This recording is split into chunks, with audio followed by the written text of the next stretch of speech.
Men nu är det bäst att ni hänger med, för nu kommer det gå fort och ni kommer lära er massor. Så välkommen Mona Fimreite. Tack, tack. Kan dere høre meg nå? Yes, I think I'll do this one in English. I heard that, my dialect is not so easy to understand. Would it be possible to dim the...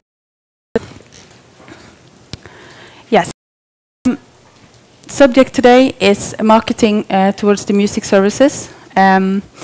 As all of you know, product placement has been becoming more and more important in digital services. And this is pretty much where the battle is right now. Releasing your products and just not doing any marketing with them. People won't find your products if you don't do marketing with them. Yes. Normally when I talk about these subjects, I talk for 4 hours.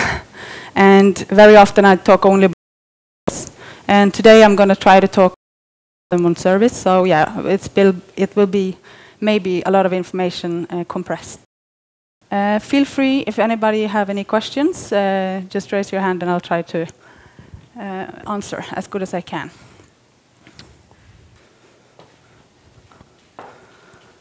This is the agenda for my talk.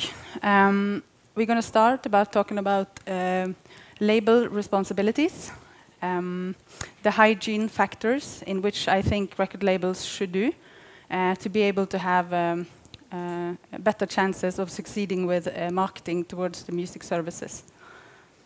We're going to look into building campaigns. This is pretty easy and should be done much more than it is today.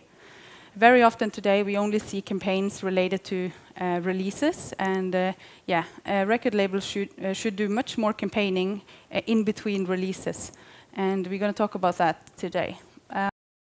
Also, lately there has been a lot of questions regarding the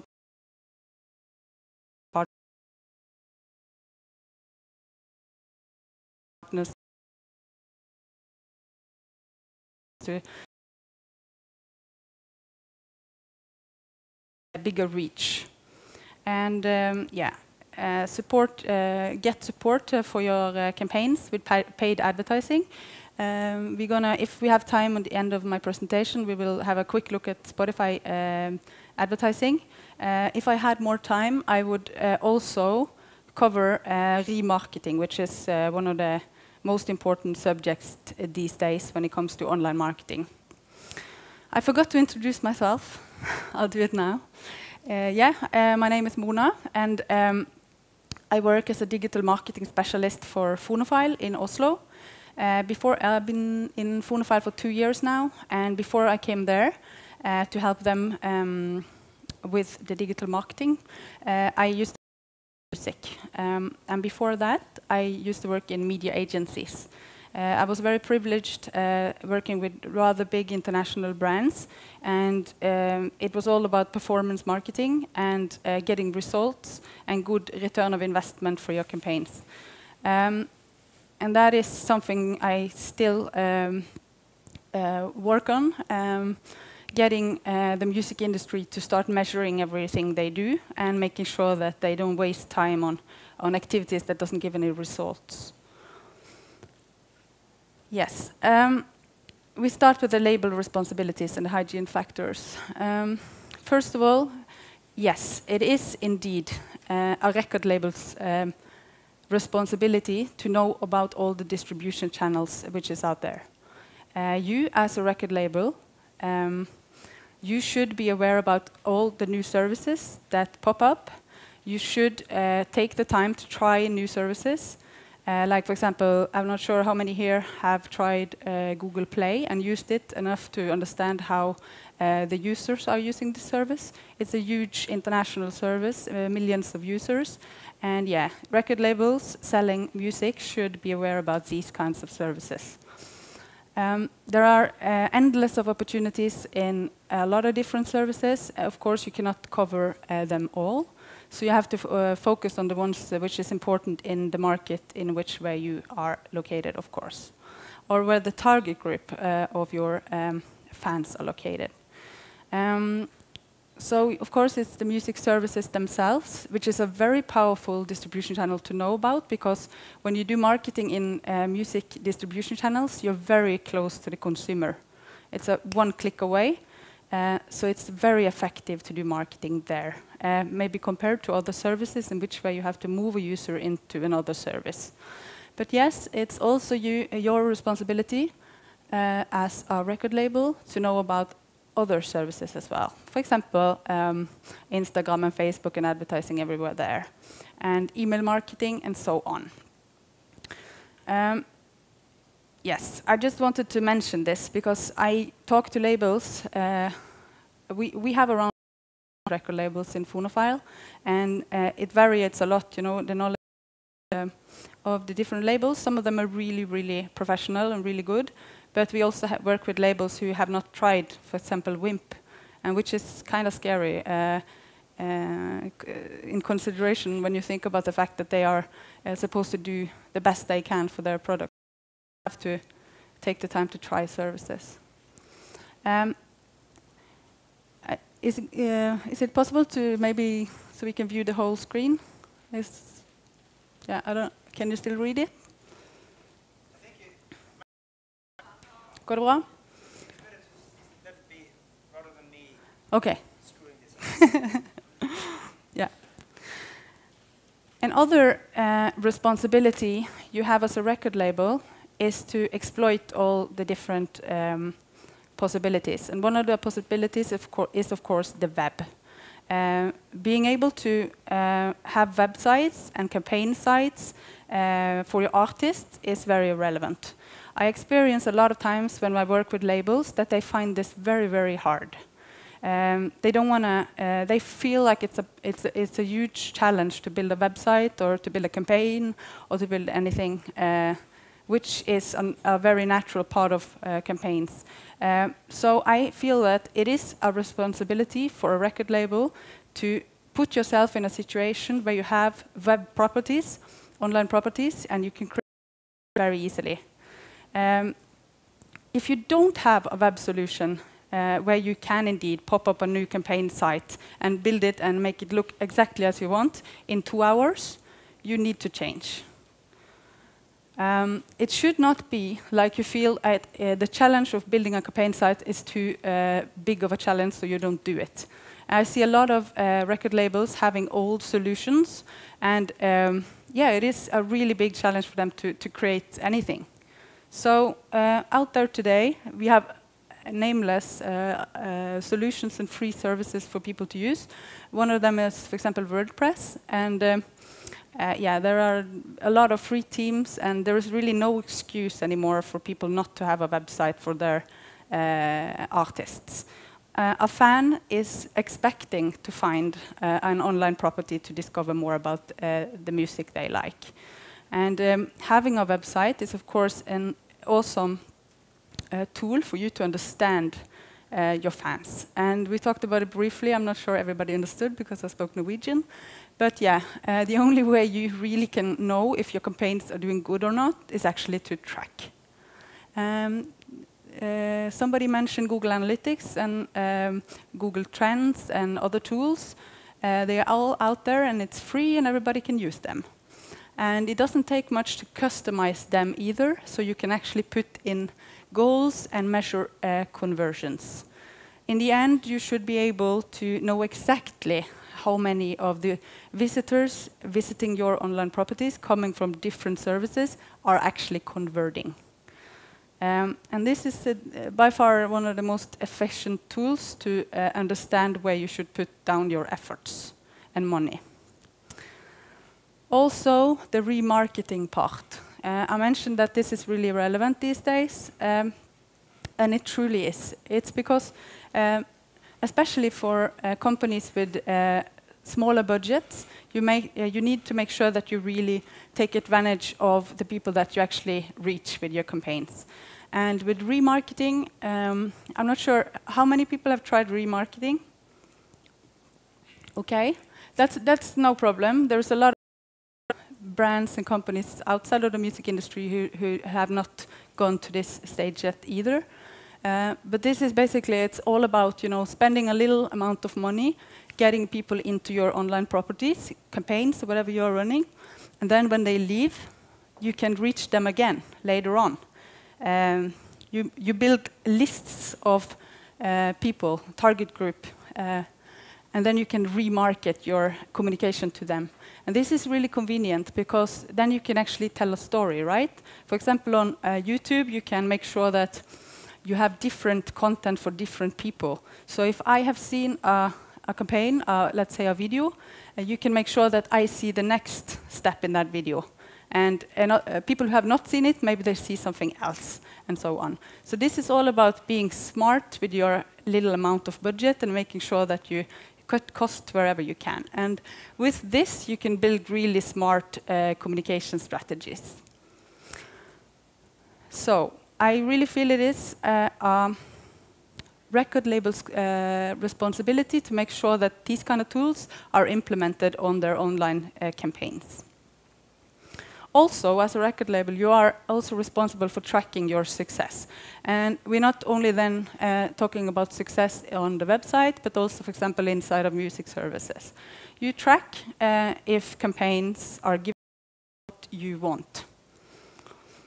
Another problem in the music industry, and this is we call it kronologisk forsinket, chronologically delayed. Sorry, I don't know that English word. Anyways, you're always late. And that's a problem. It's a big problem, because when you're working on campaigns, and especially if you want to work with brands or other companies, they have their timing. So coming to a company, a brand partner, and saying, hey, I want to do a big campaign with you in just 14 days, most of them won't be able to turn around, and they don't have budget because they planned all their campaigns half a year ago. So basically, being better of planning will help you a lot when you build your campaigns, when you're looking for brand partners and people to contribute on your budgeting. This is an example of one of my colleagues in Fonofile. He made a release planning tool. I think that all record labels should have this kind of, not exactly this tool, but their own tool, to make sure that they really exploit all the possibilities that is there, and that they deliver everything they should in time, and so on. Yes, I always, in all my presentations, I talk about the fact that people deliver late. Like, for example, in Fonofile, we can help a lot of our labels with marketing and opportunities and a lot of things. But very, very often, we only hear about the products 14 days before they are out. And sometimes we actually hear about them after them are out. And yeah, that's not really good communication then. So yeah, I really recommend you all to start planning earlier and communicate with everybody what you're planning to do. Another thing is, of course, for you to be able to build good campaigns, you have to, especially if you have a limited budget, right? You have to make sure that you actually are reaching the correct people. You also should take the time to really understand the products that you're trying to sell. This sales points, 5 to 6 sentences describing your product, really efficient, yeah, you should take the time to do that on an early stage. So every time you talk about your product, these are the words that you're using. Truth is, people outside of the music industry are also very busy people.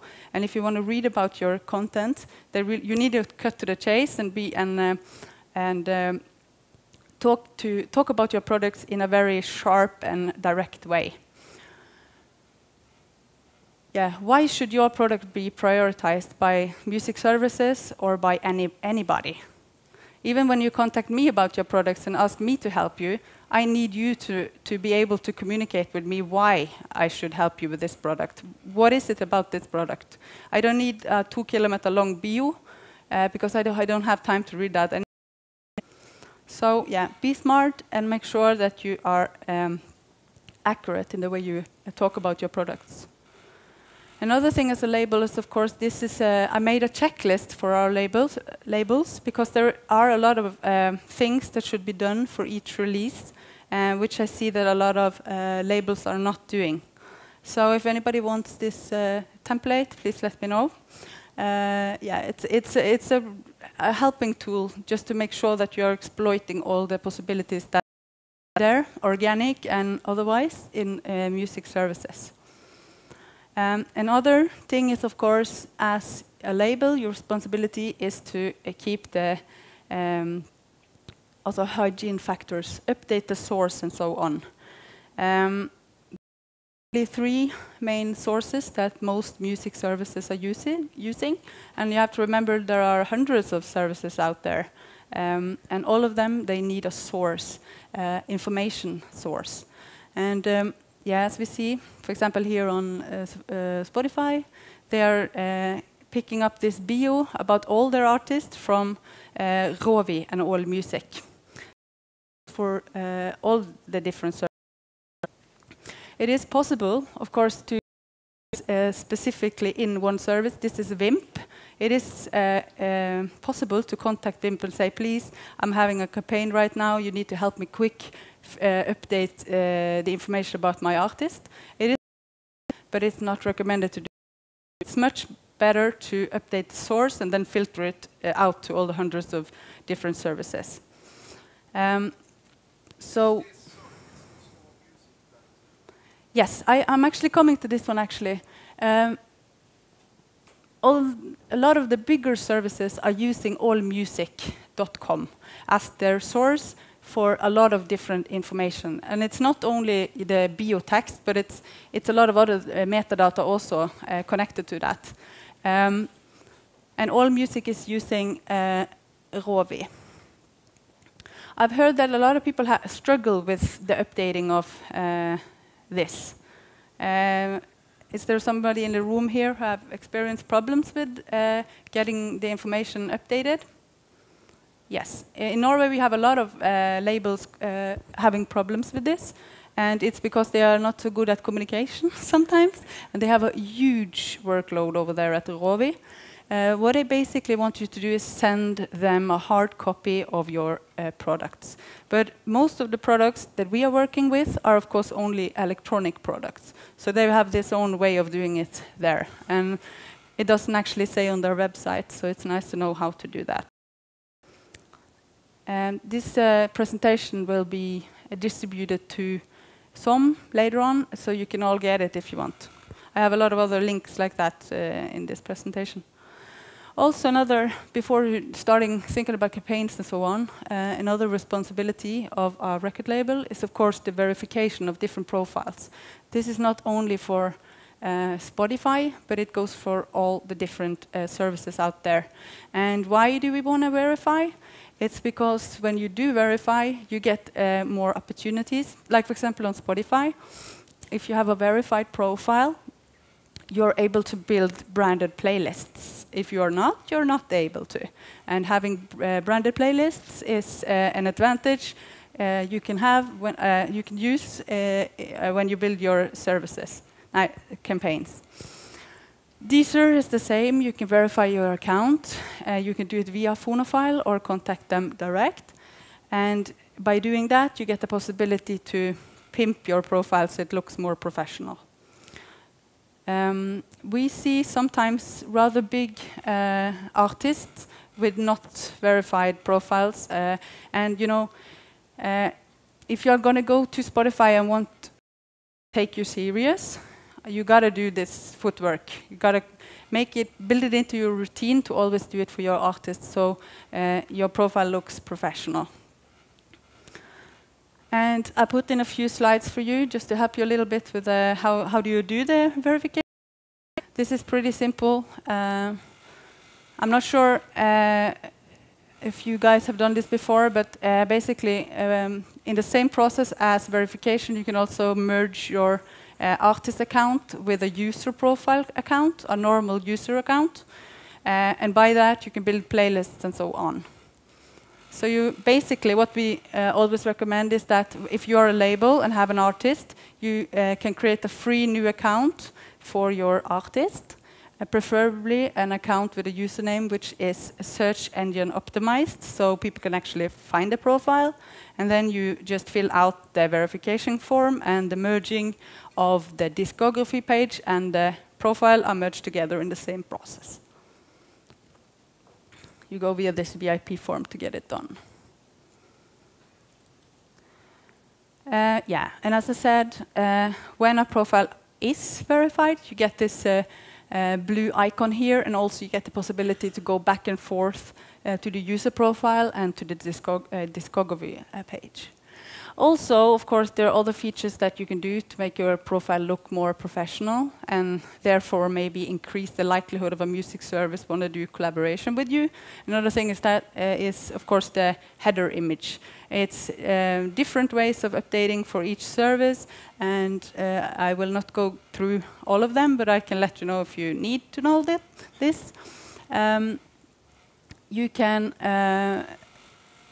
with the Spotify, it's pretty easy. It's just to upload via a website they have made. They have made this uploading page, and then you can just fill in the address to your allmusic.com profile page, and then you get it updated in a few weeks. If you have an urgent campaign where you need to get this updated quicker, you could go via Phonofile, and they update it for us in minutes. Yes. We will not go through this, but I put it in here so you can use it for later. Also, as a record label's responsibility is maybe to update other services in which the music services are connected with. An example of that is Soundkick. Spotify and other services are collaborating with them, showing concerts, gigs on user profiles, and so on. So it can be a smart thing to update Soundkick to update a lot of music services with the same kind of information. It's just another way of updating the source. You've probably all seen this. It's showing concerts to people, which is located close to where the gig is happening. Another thing which can also be done is, of course, the band page exploration. I'm not sure how many of you have tried this one with selling merch and experiences. Excuse me? Yes, I have. Yeah. What is your experience? How did it work for you?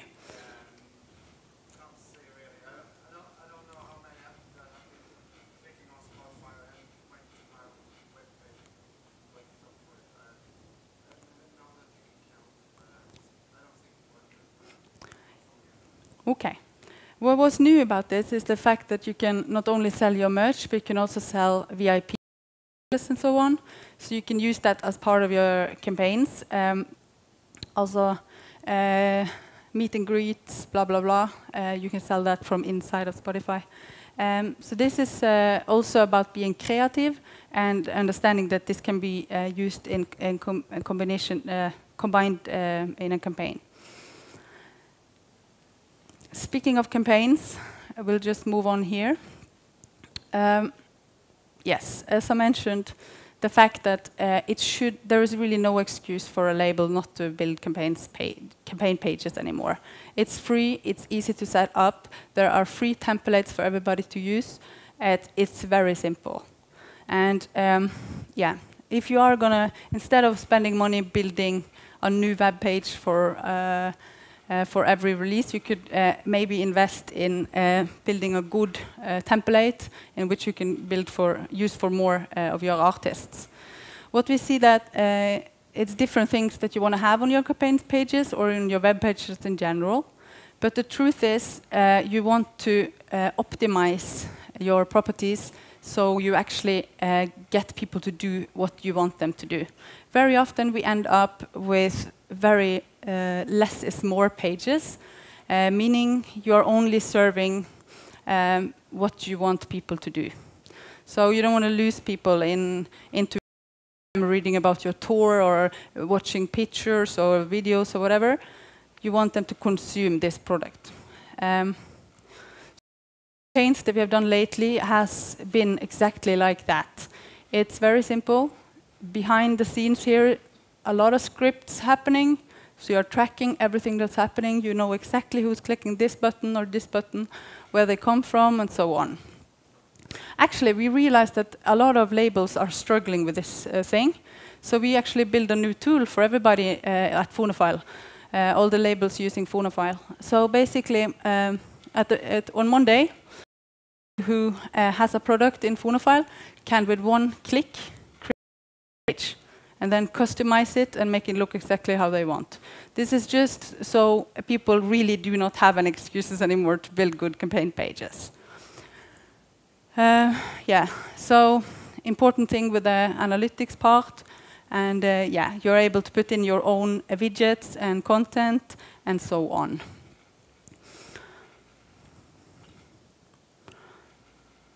Yeah, and of course you are able to put in all the different music service buttons and things, which is very convenient to use in terms of building campaigns.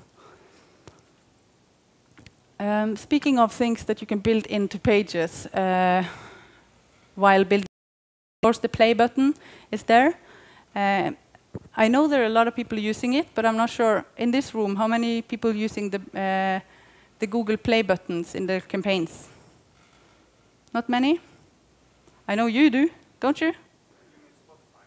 Also, for example, if you want to build a Spotify landing page, sort of, like say a competition page or whatever, and then having a play button on that page. Do you use the play button? Yes. It's really simple to use, and it should be embedded. All the places where you can embed this, you should embed. It's really simple because what you basically just do is find whatever product you want to show on a campaign page, and then you just right-click on it and copy the embed code. And that code, yeah, it can be playlist, it can be products, it can be anything inside of the service. And then you just paste that line you get there, and you have a play button.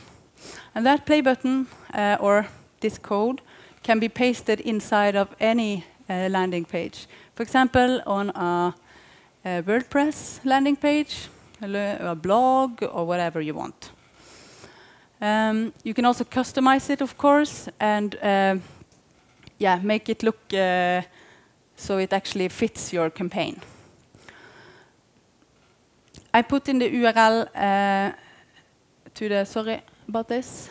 Yeah, there is a Spotify made a place on the internet in which way you can go, and then you can just paste in an address for your content, and then you can create the button right there. And then you get your little code to paste wherever you want, this one.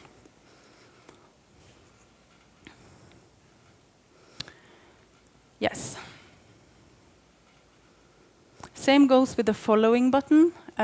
So why not, when you have a landing page, make sure that people follow your playlist or follow your profiles and so on.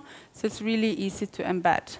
It works as simple as the other ones. You just go to your profile, the HTML link, paste it into the service they made, and there you get a preview on how it looks. Very simple. Same goes for all the other services. Actually, every service with respect for itself, a possibility for embed.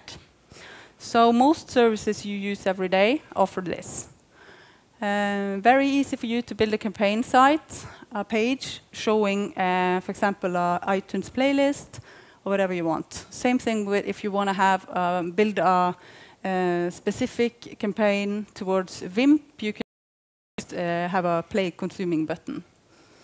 These are, yeah, all of them. Speaking of embeds then, because building campaign pages often is about collecting data. So knowing that it is possible in just a few steps to build a competition page or whatever you want, get the data from the consumers in the campaign, save it in a database, and then have it available to push out emails or whatever you want to do with your data. How many in this room is using, for example, MailChimp? Yeah. very, very easy tool for everybody to use. It's a way to build brick on brick on brick, and then building your communication channel in the long run. So yeah, basically same YouTube and Songkick. Songkick making it possible for you to build a landing page and having all your concerts visible for where people can buy tickets and so on. So an easy search, if you search, for example, Songkick embed, you will find a web page showing you how to embed the content. It's really simple. We use it all the time. The same thing with building campaigns, landing pages. I'm not sure if Feet FM has been in Sweden yet. Have you guys tried it?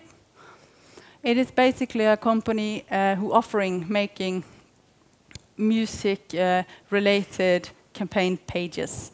Basically, it's a very simple service showing whatever service you want, a play button, and then you put on a layer on top saying, okay, on this specific campaign, we are giving away music, but for a consumer to get the music, they need to, 1, give us their email address, 2, like our Spotify account. And then, yes, they get the music.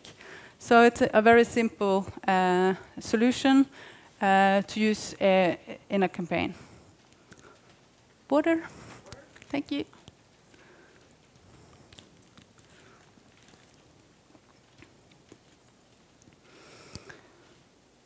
Yes. Another thing we use a lot when we are building campaign pages are the branded playlists. Not only in Spotify, but it's a good example of how you can use Spotify playlists. This is the account of Sony Music in Sweden. They have really understood how you use the playlist functions. They have a verified account, as you see, and therefore they are able to build branded playlists and work with those. And then they have campaigns in which they run different activities with during the year. So they just work with the same playlist all the time, and then they work on the following count, which is a really smart way to do it. I would recommend that people have fewer playlists and build them into different campaigns and adding up so they build a stronger communication channel. I'm sure all of you know this, but I will just say it anyway. As you know, all those people here will get notified when a new track is placed in this playlist. So building a following count can help you increase your reach. But you don't have to build this playlist. You can be Mona, for example, or anybody. So this is really, it's up to you. You are free to do this yourself as a normal person. And you can brand them and build different concepts. And it's no limits here. It's only your creativity. It's very simple to build these kind of concepts and playlists. It's just making a playlist, and then you get an empty playlist, and then you brand it with your own photo. Very simple. It's just to click on your playlist cover art, and then you upload your own cover art. And then you put your own description text, and of course you can also choose the name of the playlist itself. Of course, thinking about search engine optimization here, so you make sure that people will find your playlist also in services. And then of course you can share inside of service and out of service. And that's also, of course, why it's important to try to build your the amount of people who follow your account, because when you do share playlists, those people will see it in their right-hand column. Left-hand column, right-hand column, correct. Suggestions with working on campaigns, and this is not only for Spotify, this goes for all the services which offer playlists features. And just a few suggestions how we can work with this as an artist and as a label. And this is very good stuff, content to work on in between your releases. This is, of course, a thing I find it very odd to see that a lot of labels are and artists are working like in very every second year I hear from them, right, when they have a release. So they are putting all their time and effort in relation to a release. You should definitely work with your catalog and with your products regularly. And this is typical things that you can work on, building campaigns and concepts that are going typically in between the releases. And this question I get all the time, how often should you update and so on? And my only answer to that is keep it fresh. Because the conversion rate, the amount of people who will follow your playlist when they find it in different places, will go down if you don't update regularly. And yeah, you are the boss of what's on top or not. So even though you add a new track and let 4,000 people know that you like Jose Gonzalez, you are still the boss to decide which artist is going to be on the top when they actually go to the playlist. And the same thing when you do build campaigns, let's say with Spotify, and build a branded playlist or whatever you do, make sure that you share that playlist not only on your campaign site and in the service, but also on other services which highlight playlists. This is a tip that I have to people who have limited budgets. I say that sending traffic to an album is better than sending traffic to a single. And the reason for that is it's more tracks there. So basically, it's better to wait for the album than if you have a limited budget. And then you make sure that they will it will give you more streams. I say that a playlist is better than an album, and the reason for that is that you can actually renew the content inside of a playlist, and you cannot do that with an album. So basically, often we actually make playlists. Let's say you come out with a new album, we make a playlist with the same name and the same cover art, and then we send the traffic to the album, to the playlist instead of the album. It has the same content, but you can actually put in your new tracks there as well when they come out. So it's better to send it to a playlist. And then I also say that old playlist is better than new. And the reason for that is the search engine optimization and also the semi-place. Also, Spotify have the algorithm is not always helping the newcomers. So it's actually better to have a playlist with 200 subscribers from before than starting on 0. And you are always able to rebrand your stuff. So I always said this example, when I worked in Sony, we had this Christmas playlist. We spent a lot of money and we got 20,000 followers on a playlist, a Christmas playlist. And then just after Christmas, like 3,000 a day of followers. People were not wanting more Christmas music at that point. So what we did, instead of losing everything we built up, we playlist. We got a new cover art, a new description or whatever, and we saved it. So we stopped the fall of people. Yes, and another thing that I wanted to say that it is possible to use features inside of a service as part of your campaigns, like Pink Floyd did here. They said that the amount of streams would decide if the catalog was going to be open. Use features like that as part of your campaigns. Same thing here with concerts. This can be done in a much scale, of course, as well. And yeah, it's just being creative, really. This goes for anything. You could do this in a lot of different services, not only Spotify. Also, it is okay to build concepts that living their own life, like I did with the Music Monday. I built a concept where I gave 20 new tracks every Monday to my few friends, and it grew, and they loved it, and I kept doing it. And Spotify found me, and they asked me if I wanted to write to make content for their blog about this. So you can build concepts that you start, and it can develop something else.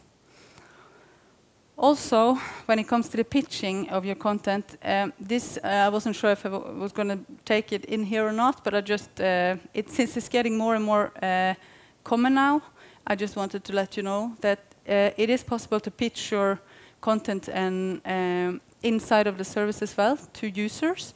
if you go to the, for example, the follow and the tastemaker part here, you can actually discover people who have a big influence, and you can actually track them, keep them. And like I do, I have a little list here on my own Spotify where I say, if I find something beautiful which I want to give wings, I want to tip a few users about them, and maybe they will list it in huge playlists. And yeah, and if I do that, I can send them an email, like Warner Bros. Did to me. They wanted me to list their music.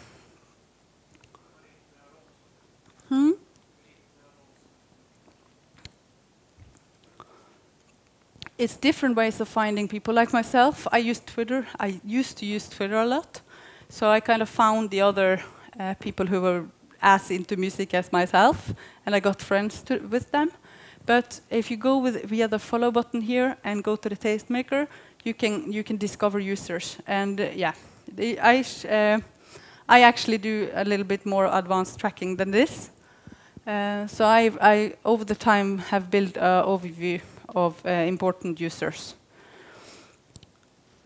And it is actually your job as a record label to know about those tastemakers, right? As it is your job to know that pitch work is important for certain things and blah, blah, blah. So certain users in music services are also important people.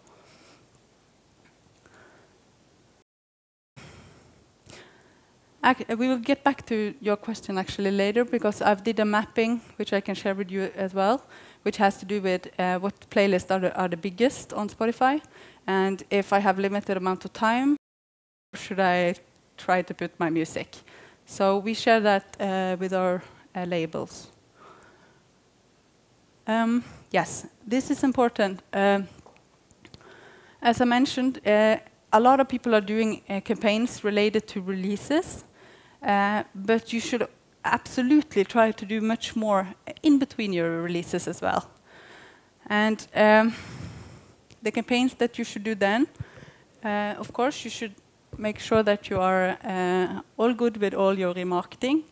The point of building campaigns in between releases is, of course, to build your framework for communication for later, right? So you are actually collecting data. That could be your main goal. And a very, very good way to collect data and get future, a big communication platform for later is to arrange competitions, right? And it's so simple to put up, and yeah, then you can collect a lot of people in your database, and later on when you have a release, you can contact them again. And not only competition, but giveaways, experiences, tours. You can even have an iTunes sale on your catalog. Also, you can really just be creative and do different campaigns in different services in between your releases. And a typical campaign in Norway, I just put up an example for budget here. It doesn't have to cost so much to support your campaign. This is a typical what we would do if I were to promote a little playlist or whatever I was going to do. That would be a typical budget. CRM. I'm not sure if you have budgets to do this, but it's highly recommended that you have like an ongoing campaign on your artists all year long. For example, on Google AdWords. When I was working in Sony, we were doing that with all our artists. So we were basically having allocated a budget that was going to go to cover all the artists, and whenever a search volume was happening, we would make sure to take that traffic and put it on a specific landing page. And if you don't have many artists, then that you put in a CRM ongoing campaign lying in the background. And if there is no volume, there will be no cost. Then it comes to the release campaigns. Again, we do the analytics and remarketing scripts implemented. Very often what we do is we do service-specific campaigns. So what we actually is doing is that we are planning, isolating one music service and building a specific campaign for them. So they will make sure to lift up our content in relation to release. And we can do a parallel campaign, whole different subject, thema, brand partner, or whatever, with another service. So it is possible to do service-specific campaigns just to make the service themselves lift you up. What I normally would recommend is, of course, that if you have limited amount of budget and you don't want to do a service-specific one, absolutely not try to force, not select one single service and force everybody to use that. It's very expensive to get people to change music services because people have already decided what's their favorite, right? So if you had 100,000 SEK and want me to download your song on iTunes, it would cost you 100,000 because I wouldn't, because I don't use iTunes. That's not my tool. So yeah, you should either make it really platform independent if you have limited amount of budget, or you should do really service-specific campaigns and build a complete campaign for one service. Then if you do that, you make sure to have other alternatives for people who don't use that specific service. Of course, you do conversion optimization with everything, so you think about it when you build your campaign. What is it that I really want people to do here? I need people to go through that specific, and I want them to end up exactly there. So you don't have a lot of noise on your campaigns. Also, it's very normal when you do service-specific campaigns, especially, to try to find a brand partner. Anybody in this room working together with brands on your campaigns? No? Another question which I have is that, like in Norway, we can apply for money for marketing in different funds. Do you have that kind of deal here in Sweden? No? No?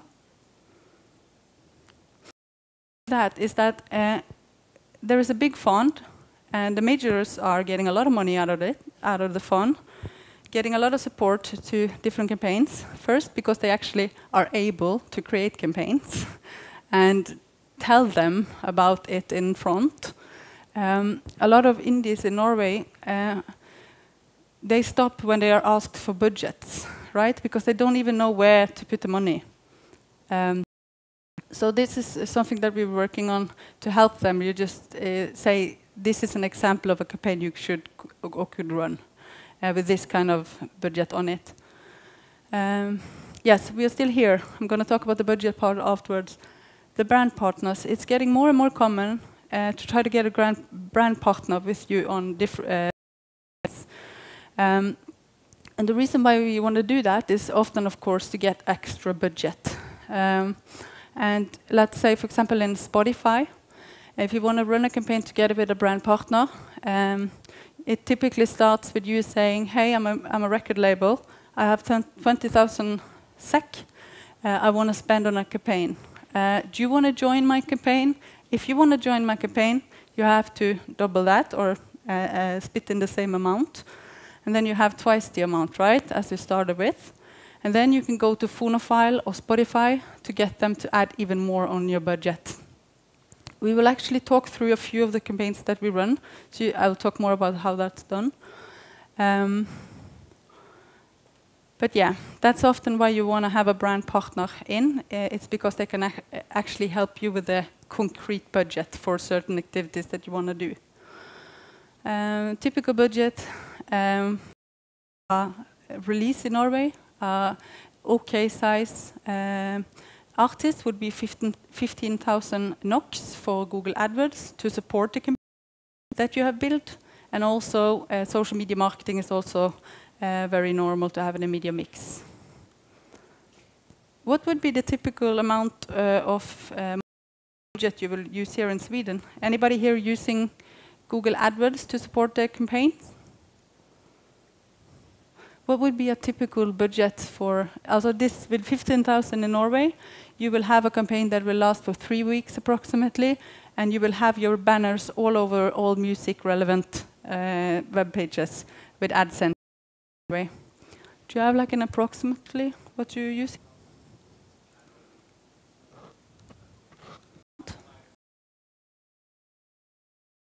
5,000. Awesome. Yeah, that's the brilliant thing about Google AdWords, that you can actually scale the budget as small as you want. If you have a very small target group, you can use 500 kroners and only reach the people you want to reach, right?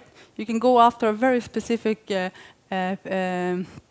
target group, for example, all the people who is working on Swedish radio, and then you can have a custom campaign for them. So, yeah. Yeah, this was the apply for support. For the thing is that if you're really good with planning and do your planning like half a year ahead, you can actually apply for funding for this in Norway. You should have that here in Sweden. Are you sure you don't have it?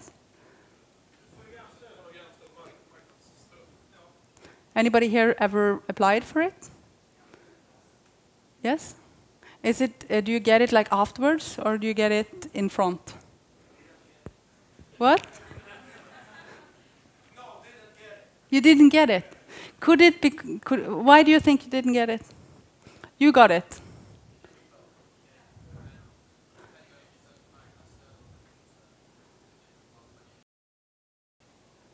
Yes.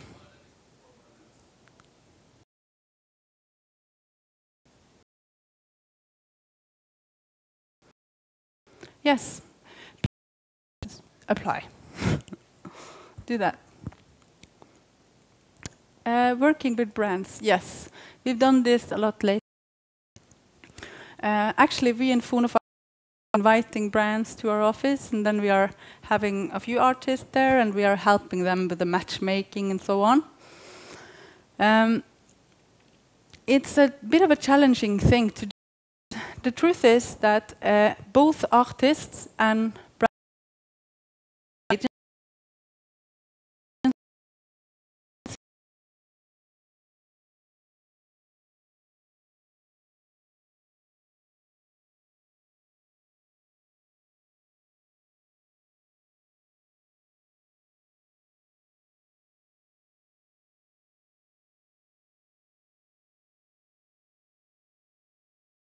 see about with your catalog. Anybody did that? No? It's possible.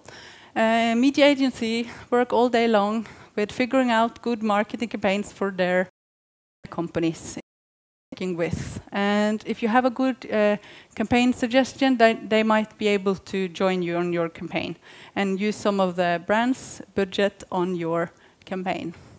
So I can recommend that you actually do contact some of the media agencies here in town. Very emphasize the fact that you cannot come 2 months before your release and invite them to join your campaign, because they are not able to do that. They plan much further ahead. So even if they really want to, they don't have budget. Distribution channels do they have. Looking for when you are choosing a brand is, of course, a brand that has a big distribution channel. Because if you do indeed build a campaign together with them, they will have a bigger reach. They will post on their websites, send to newsletters, blah, blah, blah. So you prefer working with those who have bigger following. Of course, also the products they have. Are their products comparable, also match? Is it a good match for your artists with the products they sell? And what is their marketing plan? Are they going to have a big release of a big product sometime soon? And so on. A few examples of just recent campaigns that we are running. Like, for example, a few weeks ago, we had a rather big watch company visiting us in their office, and we have an artist, which is a very high-end, very credible artist. So we have like we have a high-end watch brand and a high-end quality artist. A little bit niche, very good artist. The artist always had a dream about being a model, okay, and we made it possible for them to collaborate in such a way that The artist is doing a marketing campaign, being a model, branding one of the upcoming releases as product, a high-end, very expensive watch. And also, the brand company then get first a model, and then they can connect with a very good artist, and also will contribute with gigs or whatever they do. And of course, the brand will pay for the marketing for the next release, which is mission accomplished. Another example is we were working with, I'm not sure if you guys know about the Norwegian band called Hellbillies. Have you heard about it? It's a rather big band actually from Norway. They have sold around 800,000 CDs, and it's for 40 plus. They were working together with a car company called Mercedes, and the band got a huge tour bus off, and the target group of this band, or the people who listen to this band, are truck drivers, which is a good match, and so on. And then the band could play on their huge, because of course Mercedes is a big company, right? So when they have their yearly whatever sales event, that big band come and plays with them. So it's actually about just finding all the things that do align, and then see what you can do for each other. Another artist, I'm working with Lars Vaular, the hip-hop, rather famous actually, hip-hop artist in Norway. He's like maybe top 5, I don't know. He's a very credible hip-hop artist, and we are working with Adidas. So in meetings like that, we have meetings where we sit down and think, how can Lars Vaular help them promote their stuff, and how much money can they contribute in the next release. So it's when it comes to Adidas, it's their originals, which is very aligned with hip hop, and it's a perfect match in brand and artist. And it's just you just have to be creative and actually willing to give and take. That's important. Like for example, Adidas is going to have the Oslo Marathon, a huge event. They need an artist to promote, to be on the event. Lars will be there, wearing his Lars-specific sneakers, in which he made as a prize for one of his competitions, right? And also promoting the fact that you can customize your own sneakers. So this is about understanding what is it that the brand wants to market, and how can they contribute budget-wise in whatever Lars is wanting to do with his releases. So identical target, it's a good thing if you can find a brand that has nice prices, etc. And you can also brand whatever product they are trying to sell in these kind of competitions. Exchange services, so he will sing on the gig and they will do whatever back for him. And then, of course, split the cost on what we're going to do together. And the key part for having a good success and building good campaigns together is, of course, that you have regular meetings in which you look into different activities, and so the brands know when is the next release. It knows everything and what's going on in the artist's life also. And be honest about your motivation. Just be really, really honest. Say what you need and why you are, what kind of activities you want to do and what it will cost. And so there's no doubt there. And always, of course, make sure to keep the integrity of the artists, which is really, really important. Do not matchmake products and artists that don't fit. Yes. Service-specific campaigns with Spotify. Just a little sum up to what you should think about when you sit down and actually start planning a service-specific campaign. These things we already talked about, right? Making a good concept is really important. Good landing pages. Very often it can be smart to make the landing pages before you have the brand partner and before you go talk to other partners that can join you in your campaign. Make something visible. Make them understand good it can look, and it's just so much easier for brands or anyone to want to join your campaign if they have something visual to look at. So you should just go ahead and build a campaign, and then go find budget, and then of course partner up with other editorial websites and services to get extra reach, and of course use all the features that the service have. And then to get Spotify on board to help you promote whatever campaign you're running, it can be nice to maybe offer some of these things. The pre-stream part for Spotify, a singular track. Maybe you can include something unique, an extra track or whatever, on your Spotify product. Yeah, remixes or other things.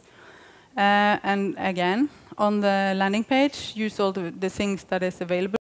Let's implement.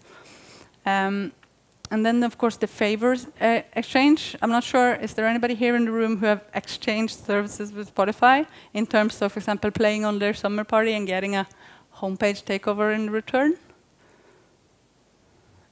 Yes, it happens. It happens a lot. And if you have a band that you know that they like, yeah, you can suggest stuff like that. Very often we actually get the question from these services, say, do you know, what is the coolest upcoming Norwegian band right now? We're going to have an event at Øya Festival. Do you have anybody to recommend for us? And then we match make with a label. So keeping us updated on what you have in what's going on, it's actually quite important. Yes. Another thing is, of course, that all these new all the services these days have a huge workload in finding information, finding things to post in social media all the time. All the services right now are heads-on, trying to be the service who is most in contact with artists and record labels. And Spotify have made a deal with media agencies around the world. In Norway, they made a deal with a company called Gambit. And Gambit's job is to help Spotify create content for them to post on their social media channels. And yeah, we just help them. We serve them with something we know that they need, content for their social media. So we've been working a lot with that lately. All of our priorities we pitch towards their social media channels. And very often we get things distributed.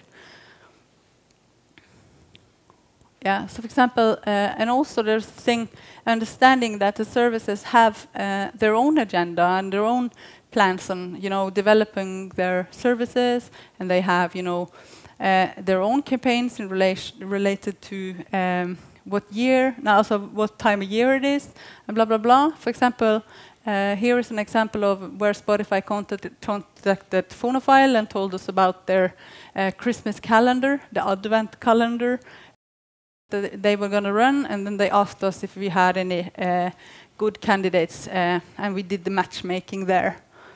What they basically did is that they made a branded playlist containing of music the artist selected, and then talk tracks in between. So this is one of Norway's most famous artists. Her name is Hanne Krogh, and she is the Christmas artist of Norway. And she told Christmas stories, and in between there come songs. Yeah, so it's a win-win for her and for Spotify to do that kind of campaign. Yeah, typically how it would look, right? So this is basically just a playlist, and it's talking, track, and so on. Yeah, and then it's endless of examples of social media activities that Spotify have and want to do, and you as a record label could tune into. This is another example. I'm sure you guys also here in Sweden were part of this campaign. This was their campaign promoting their service, you know, the one they had in the end of the year, where you summarize everything that you had listened to the last year. Play It Forward, I think they called it. So basically, they asked us, can you please give us 10 artists that will guess what they heard most last year, and then promoting themselves and at the same time promoting their new service so other people can discover and figure out what they themselves had heard. Yes. Spotify is also supporting some external campaigns. And there is ways in which way you can actually pitch your campaigns to them. And if they like it, they are able to help you with budgets and free ads and so on. So this is, I put a link here. So whenever you are building a big campaign or whatever campaign you're building, I recommend that you apply to get extra budget so you get free ads. Yeah, the same thing goes with the pitching of your product itself. This should be your routine on all your products. Wherever product you are releasing, you should try pitching your tracks to Browse. I'm not sure you guys, you know what Spotify Browse is? Some of you guys know, right? Spotify, just take a quick, it's their way of trying to become more edited. So what they did is they made the Browse section. Browse is basically just a section inside of Spotify, and playlists and so on. Back in the days, it was user-generated playlists. So when I went into Spotify, wanted to have some pop music, I would go to Browse, would go to pop music, and I would find a lot of user-generated playlists. What they did is that they become the gatekeeper now. So they are not showing other people's playlists anymore. They are showing their own playlists. And to get into those playlists, you need to pitch your music in there. So this is actually the way to get into these playlists, in which is shown in Browse.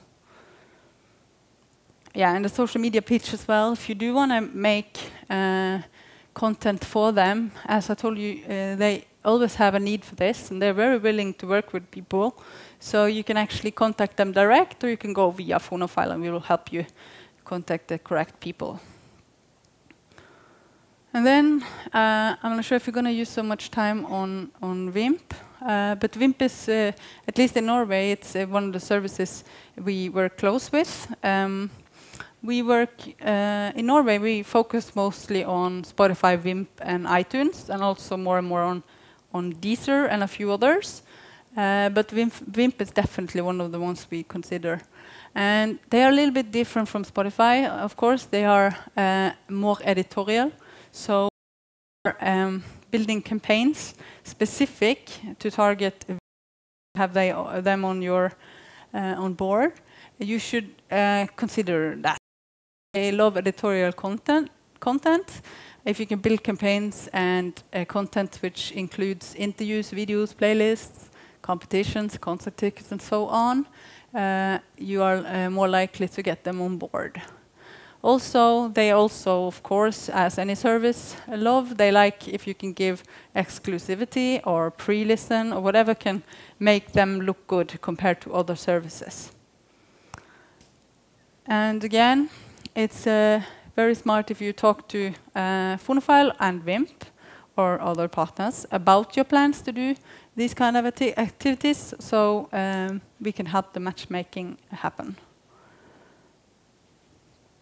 When it comes to iTunes, I should maybe put an extra exclamation here, but yeah, you need to plan in good time and also have a good plan for what you're going to do. Yes, this is pretty much same way of thinking actually, but they have a little other view on what kind of campaigns they want to support. First of all, I want to tell you all to just make sure that you have pre-orders on all your products. That should be your basic rule. By having a pre-order, you are able to start your marketing even before your release is out. Also, it will increase your visibility in the service itself. most of the campaigns that we have done with success with iTunes has to do with catalog campaigns, with setting down prices. Like, for example, a typical campaign working together with iTunes would be, we go to iTunes and we say, hey, we are having a new release. It's coming out this specific date. And what we want to do for iTunes is that we release the product, and at the same time we set down the catalog price on all the products on that specific artist, and so your iTunes consumers can have a lower price in a certain period, and in the end of the period we put down the price on the new album even.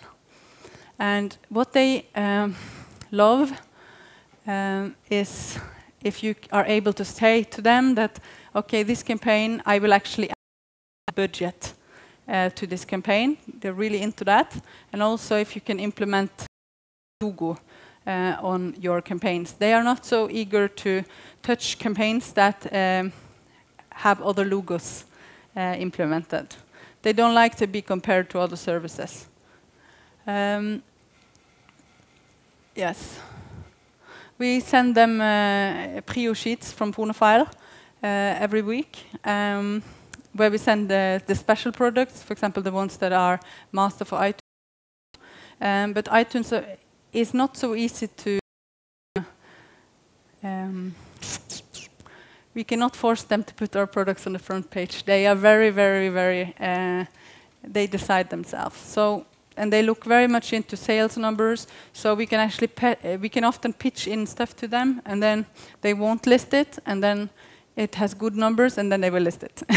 So they kind of have to discover things in their own way. And sales points are very, very important here. So when you do contact us or iTunes with a campaign or an artist, make sure to have really good sales points, mentioning previously sales numbers and so on. When we do manage to have a campaign together with iTunes, they sometimes, for example, pimp landing pages inside of the client. Have anybody here had a campaign like that?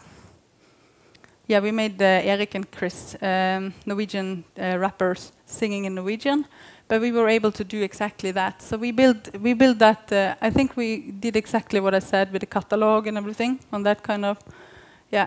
So the thing is that they have a limited amount of products they can do this with. Even if they want to do this branding and helping and everything, they're not always able. So this doesn't happen that often, to be honest. Yes, just gonna finish up before we're gonna look into the paid advertising part. It is actually important that those people who work with us are much better with telling what's coming up, so we can help them exploit all possibilities. We have a priority calendar at Fonofile, and whenever an opportunity is arising, for example, when we had was approached by Spotify for the Christmas campaign, or whenever a service is going to have a huge satellite campaign or whatever, we look at our priority schema. We look at, okay, we have these 10 products, how can we match them with whatever thing is happening in the music services? So we actually made a form where people can let us know about their upcoming priorities. And with that, they don't even have to know the exact release date. It's just, yeah, it can be tentative stuff. Yeah, and Fonofile and some other Merlin members are able to help you with support with extra ads. Yeah, and we allocate, of course, those ads to those priority products, to labels that plan and let us know about what's going on. And we do indeed plan 3 months ahead, so to even be considered for this free ads pool, you need to be earlier than 3 months. Yes, and when you communicate with us, so with music services, keep the selling points part. Yeah, be sure that you are communicating in such a way that the receiver will understand your product in just a few seconds. And good marketing plans, of course, is helping people to understand that you are a record label. I have been working with some people who don't have plans at all, and it's really a challenge. People need to plan better.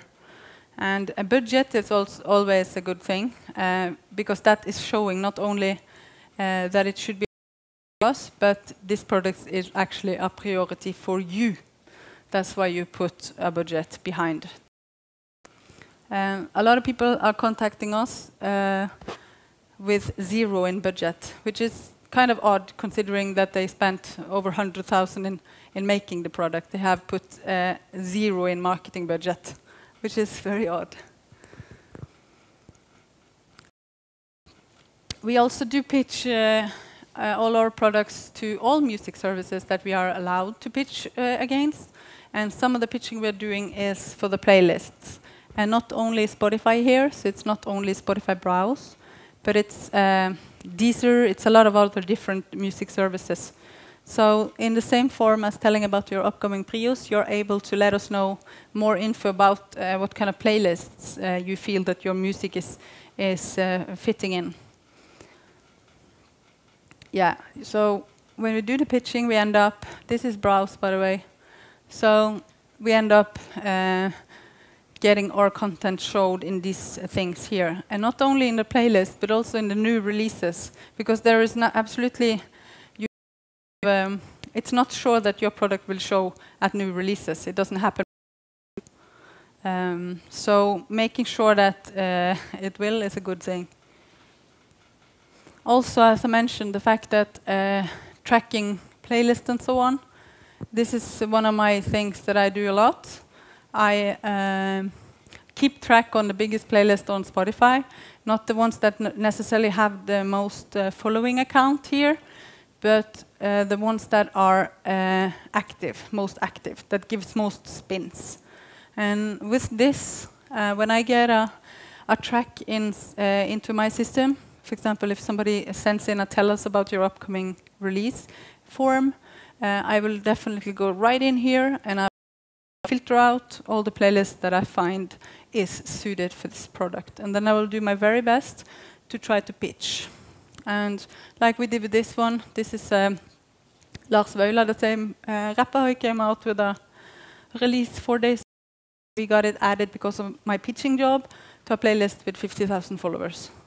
And this is like a typical thing that we do. Yes, but you don't have to be Fonofile to do this job. You can also try to do this on your own, right? You can pitch your stuff to music services. You can do both. You can both use their online forums where they ask you to do the pitching. You can pitch via Fonofile, and you can pitch other ways. So this is just about making sure that your content is shown in different places. Same goes with Vimp and all the other services. They all have their little things in which way you can try to put your products.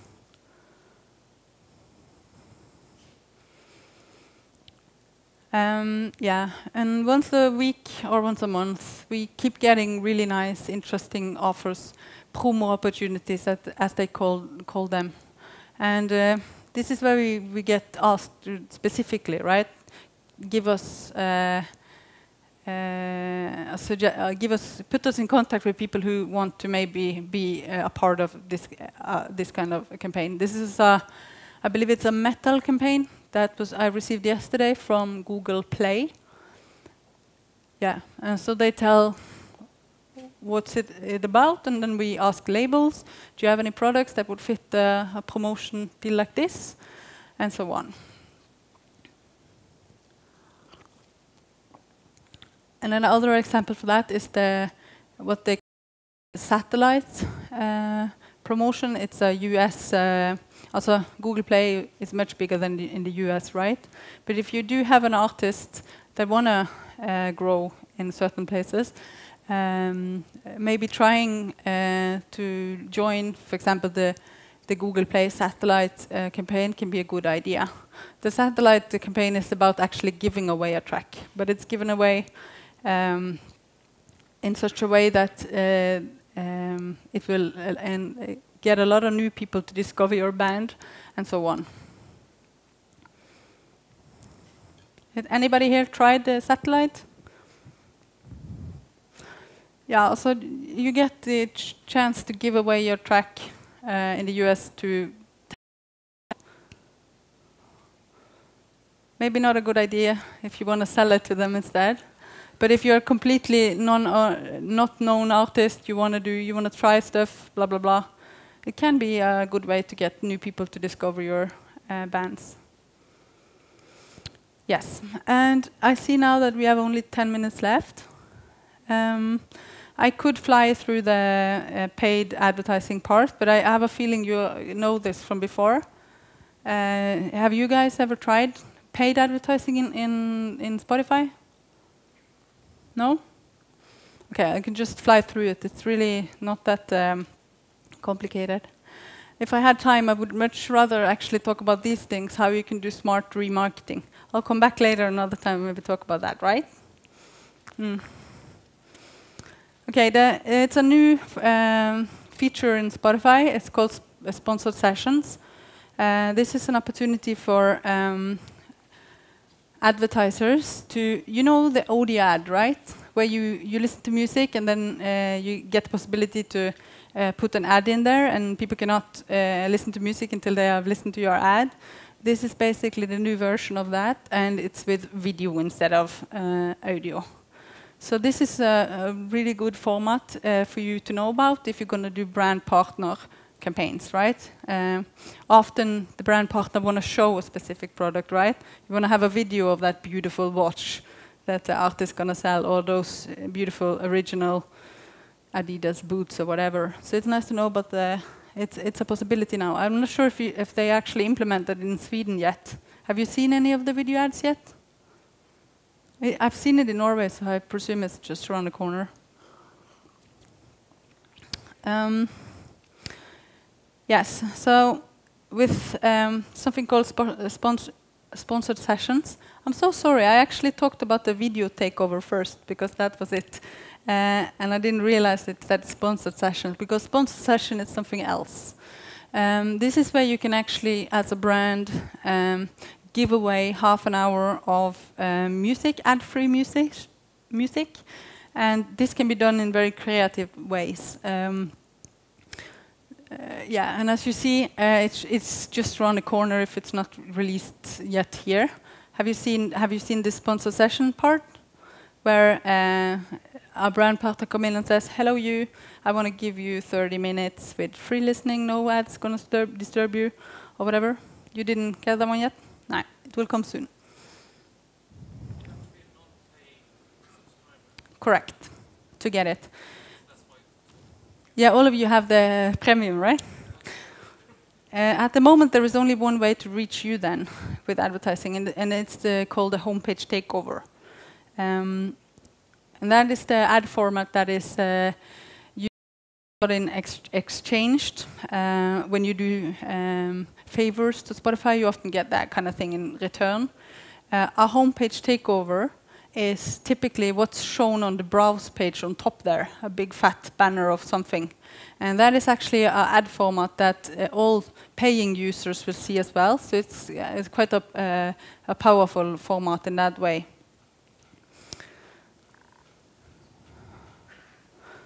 Yes. And then it's the audio. We already know about this one. I presume a lot of you have tried this format before, or have you tried this format before? No? Yes? It can be done in many smart ways. We have run a lot of these campaigns, and we see that they are it's not the most efficient tool, actually. The click-through rate is quite low, because basically what you're going to have to say in the ad is that to get people to click on this ad here. They are hearing an audio and then being asked to click here. And I do a lot of calculation with the return of investment, and I see that this is actually quite an expensive way to do marketing, because the click rate is very low, so it can be really expensive per click. So if you are going to do audio ads, make sure that you're really, really call to action, making sure that you actually tell the user what to do. because if not, they're not going to do anything. Same with this one. It's very discreet banner, and the click rate is quite low on this one. This is not the most efficient way of doing marketing right now, this one. Yes, we just came to that one. To be honest, it differs from country to country what it costs. This is an example of a rate card. A rate card saying what it costs for Norway. This is not the latest updated one they have, but it's an example.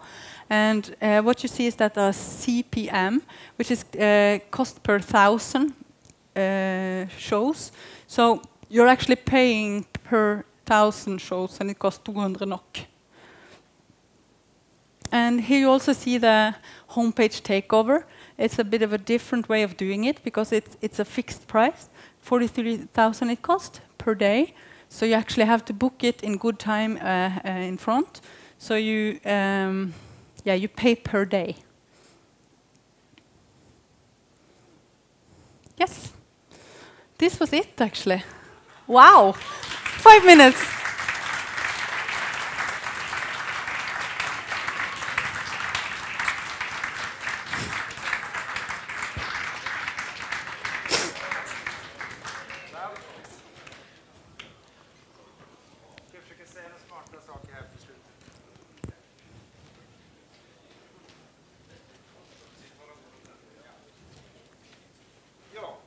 Som sagt, jag ska säga några smarta saker på slutet. Alltså, till att börja med så hoppas jag att nästa gång när Mona är här och när hon frågar så här, gör ni det? Kan ni det? Har ni provat det?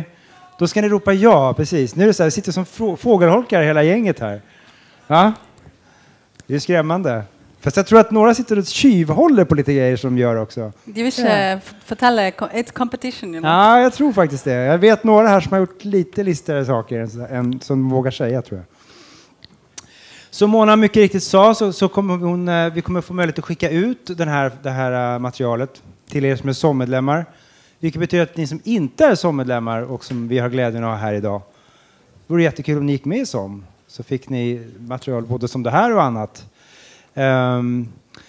Den här dagen är slut. Vi har haft samarbete med Census för att genomföra den. Vi har på galan, vi har Fonofy naturligtvis som också har hjälpt oss idag. Och det är manifestgalan ikväll. Så jag hoppas att ni kommer dit. Och kommer ni inte dit så får vi ses en annan gång. Tack ska ni ha. Hej då!